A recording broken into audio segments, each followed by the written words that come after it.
Doctor विश्वरूप ने 55,000 मरीजों को जो इस ट्रेंडिंग बीमारी से पीड़ित थे उनको ठीक किया। एक भी इंसान उसमें से नहीं मरा, किसी से 1 रुपया भी नहीं लिया।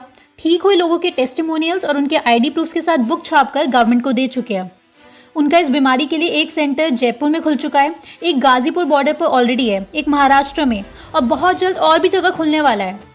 ये सब तब किया जिस दौरान मीडिया ये झूठ फैला रही थी कि देखो देखो आज पहली बार इंसान मर रहा है, सब डरो और डर फैलाओ ताकि टीका इतना बिके कि कंपनीज माला माल हो जाए। सोचो ज़रा कैसे किया डॉक्टर विश्वरूप ने ये सब। Zero money, zero medicine, zero mortality.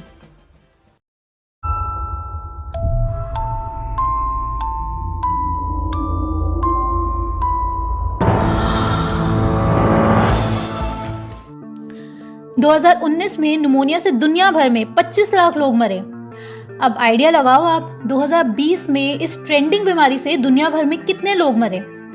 करोड़ों मर गए होंगे, है ना? जी नहीं, 18 लाख। निमोनिया से 7 लाख कम।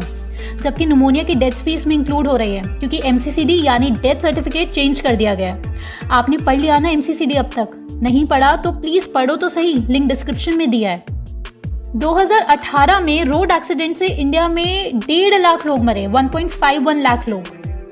2020 में इंडिया में इस बीमारी से आप लोग आइडिया लगाओ कि कितने लोग मर गए?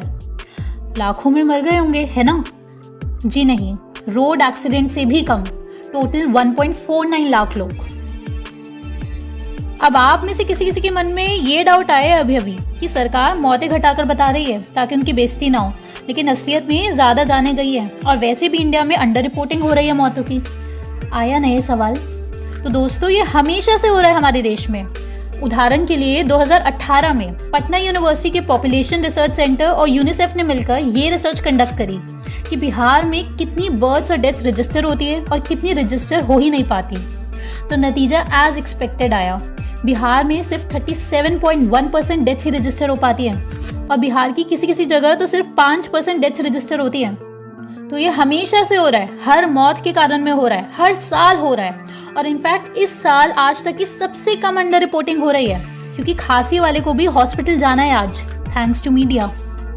और साथ ही आप में से काफ़ी लोग शिकार हो चुके हैं 3 साइकोलॉजिकल फिनोमेनास के, साइकिक ड्राइविंग, बेडा माइनर फिनोमेना और nocebo. Again thanks to media, क्योंकि मीडिया को लगता है 24/7 मौतें दिखाकर लोगों की इम्यूनिटी बढ़ जाती है, लोग मेंटली स्ट्रांग हो जाते हैं, सबका डिप्रेशन खत्म हो जाता है, खुशियों की बहार आ जाती है जिंदगी में। सुबह उठते साथ 1 कप चाय के साथ 1 मौत दिख जाए बस लाइफ सेट है। जबकि हकीकत ये है दोस्तों, फियर आपकी इम्यूनिटी पैरालाइज कर देता है, पूरा बर्बाद कर देता है। तो आप शिकार हो चुके हैं साइकिक ड्राइविंग, बेडा माइनर फिनोमेना और नोसिबो। ये तीनों जानलेवा कॉम्बिनेशन है। नेक्स्ट वीडियो में डिस्कस करेंगे इन सब के बारे में। अब नेक्स्ट डेटा, 2018 में टीबी से इंडिया में 4.4 लाख लोग मरे और टीबी का डेटा भी अंडर रिपोर्टेड है, ये तो नहीं भूले ना। और इस ट्रेंडिंग बीमारी से कितने मरे याद हो गया आपको? 1.49 लाख लोग। जबकि टीबी की दवाई भी मौजूद है, उसके बाद भी टीबी से 4.4 लाख लोग मरे। 2018 में इंडिया में 7,80,000 लोग कैंसर से मरे हैं और इस ट्रेंडिंग बीमारी से इंडिया में 2020 में 1.49 लाख। अब नेक्स्ट, 2019 में उत्तर प्रदेश में रोड एक्सीडेंट से 23,285 लोग मरे और 2020 में उत्तर प्रदेश में, जिसकी पॉपुलेशन यूरोप की सबसे ज्यादा आबादी वाले देश से भी ज्यादा है, जी हाँ, यूपी की पॉपुलेशन जर्मनी से भी ज्यादा है, वहां आप गेस करो इस बीमारी से 2020 में कितने लोग मरे? लाखों मर गए होंगे, ऐसा काफी लोग सोचने लगते हैं, लेकिन आपको अब थोड़ा आइडिया मिल चुका है। तो जवाब है 8,352 लोग मरे, रोड एक्सीडेंट से 300% कम। अब आप बताओ, यूपी में आज यानी 16 मई को कितनी डेथ्स हुई? पूरे यूपी में, जिसकी पॉपुलेशन पूरे जर्मनी से भी ज्यादा है, सोचो, तुक्का लगाओ। 281। जी हाँ, जर्मनी जितनी पॉपुलेशन में मौतें हुई हैं 281। और तालाबंदी करके हम सबको जानवर की तरह बंद कर दिया गया है, वो भी जब आजकल पीक चल रही है। तो 281 मौतें हुई हैं। लाशों के ढेर इसलिए लगे हुए हैं क्योंकि सारी डेथ्स कुछ ही हॉस्पिटल्स में कलेक्ट हो रही हैं। उदाहरण के लिए उत्तराखंड में सिर्फ 11 डेडिकेटेड कवर हॉस्पिटल्स हैं, सिर्फ 11। नहीं होंगी पीक के दौरान 281 मौतें तो 2 मौतें होंगी क्या फिर? इतनी बड़ी स्टेट में कितनी बड़ी लल्लू सरकार और जनता है। मैंने भी मरना है, मेरे खानदान ने भी मरना है, चाहे कल मर जाओ परसों मर जाओ, सब ने मरना है। नेक्स्ट फैक्ट बहुत ही ज़्यादा शॉकिंग है। इंडिया जिसकी पॉपुलेशन पूरे 2 कॉन्टिनेंट के बराबर है, नॉर्थ अमेरिका और यूरोप, तो इंडिया में रोज़ 3500 लोग मर रहे हैं, वो भी पीक चल रही है आजकल। उसके दौरान इतनी ज़्यादा संख्या वाले देश में 2 पूरे कॉन्टिनेंट की पॉपुलेशन है ये। आपके यूरोप में Spain, Italy, Germany, France, Netherlands, Denmark और ऐसे 48 देश, और नॉर्थ अमेरिका कॉन्टिनेंट की कंट्रीज जैसे यूएसए, कनाडा, मेक्सिको, सब एटसेट्रा सब मिला दो, तब जाकर बनती है इंडिया की पॉपुलेशन। और इतनी ज़्यादा पॉपुलेशन में पीक के दौरान रोज़ 3500 डेथ्स हो रही हैं, और इसके लिए पूरा यूरोप और पूरा अमेरिका, कनाडा, मेक्सिको लॉक कर दो।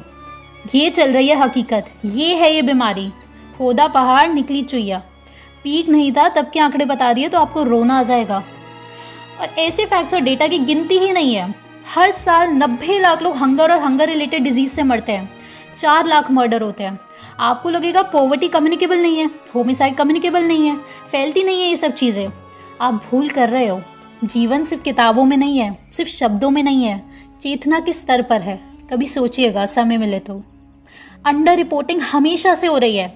इनफैक्ट इस महामारी में आज तक की सबसे कम अंडर रिपोर्टिंग हो रही है, क्योंकि लोगों को बहुत बहुत ज़्यादा डरा दिया गया है। खांसी होती हॉस्पिटल भागते हैं सब, और लोगों का भयानक नेगेटिव पर्सपेक्टिव क्रिएट कर दिया गया है, और आदत हो गई लोगों को सिर्फ एक साइड का पक्ष देखने की। अद्वैत वेदांत में ये बात बिल्कुल सही कही गई है, यथा दृष्टि तथा सृष्टि। बाकी आपका जीवन है, जैसे आपको सही लगे। लैंडसेट को फंड कौन करता है पढ़िए, एमसीसीडी पढ़िए, कोवैक्स स्कीम पढ़िए, WHO की फंडिंग कहाँ से आती है पढ़िए, सॉलिडारिटी ट्रायल्स पढ़िए। लाशों के ढेर लगेंगे जब सिर्फ डेजिग्नेटेड हॉस्पिटल में क्रिटिकल पेशेंट को ले जाना होगा। लाशों के ढेर क्यों लगेंगे ही लगेंगे। इस साल 2021 में क्यों ज़्यादा लोग मरने के बहुत ज़्यादा चांसेस है, इसके ऊपर वीडियो आपके सामने आ रही है, ज़रूर देखिए। यथा दृष्टि तथा सृष्टि।